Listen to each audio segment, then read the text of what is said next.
कोणीकडनं आलाय? नाही नाही, गाव गाव माया चिंचणी. मायका चिंचणी. तुम्ही कुठल्या गावचे? आणि मग बैलाला घेऊन एवढ्या लांबून आलाय गाव आहेत, गाव मागत मागत असते. काय करायला? हेळवी आहे ना, हा, हेळवी. हेळवी. ते पूर्ण हे सांगता. तुम्ही कुठल्या गावचे? आम्ही इकडे निंबळकचे. लिंबळत तुमचं हेळवी चालत येते.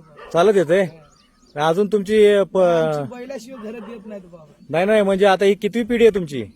आमची आता 22-23 आहे. हा? जाधवांची किवडी गेल्यात, आमची बी तेवढ्या पिढ्या गेल्यात. मग आता मूळ मायका चिंचणी. खुद्द माया. मग ही बैलाला घेऊन ही असं एक एक गावात बांबोड बलवडी आंधळी मग याला आराम बिराम आहे का नाही बैलाला? आता उतरले की परत उद्या सकाळी आधी मध्ये बस. मग सकाळी 6ला बसलो. त्याचं खाणं पिणं हा, कापरी आत्ता वैरण कुठं जिथं थांबल तिथं? आहे तिथं. वैरण चिकार प्रत्येक रेत नियम होते. अच्छा अच्छा, पहिला पुरतं त्याचं काय चालतंय चालतंय. नाही तेवढं जप तुमची पुढची पिढी पण करणार का? करणार की. असं कसं हेळवी म्हणतो ना आपण त्याला, म्हणजे सगळं आपलं सगळं भावकी तुमचं किती वर्ष आधीचं? सगळं कुलस्वामी देव गोत्र किती वर्ष आधी?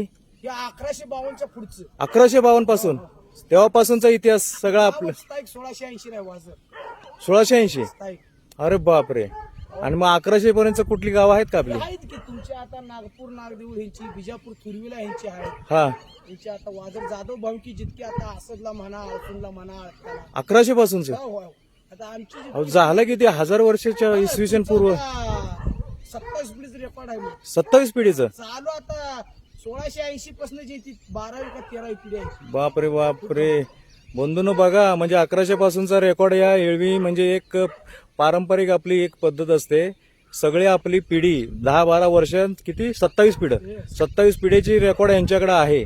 म्हणजे विचार करा, आपली मराठी कधीपासून आहे आणि महाराष्ट्र आपला कधीपासून आहे. धन्यवाद.